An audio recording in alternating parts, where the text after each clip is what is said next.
আল্লাহ বলে, কিরে ফেরেশতারা, ঘটনা কি? এত খাবার কেন? আল্লাহ রোজা রাখছে। কি চায়?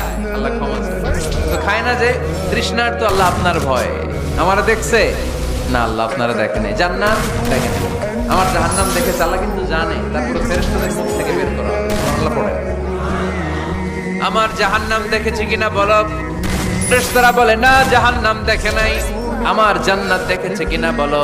জান্নাতও দেখে নাই, কিছুই দেখে নাই, আপনারেও দেখে নাই। আল্লাহ আবার খুশি হয়ে যাবে। আমার খুশির জন্য আমার ভয়ে তৃষ্ণার্ত ক্ষুধার্ত সামনে খাবার হাত বাড়ালেই খেতে পারে, গ্লাসটা তুললেই পান করতে পারে, আমার ভয়ে খায় না। আমার ক্ষমা চায়, আমার কাছে ক্ষমা প্রার্থনা করে। এখন আমার বান্দা যা দোয়া করবে, বান্দার সব দোয়া আমি কবুল করে নেব। আল্লাহর ভালোবাসা সফট কর্নার খুব গ্রো করে। যোগ্য যে খুব মারতে হবে, ঠিক কিনা? সময় মতো কাজ করতে হবে। সময়ে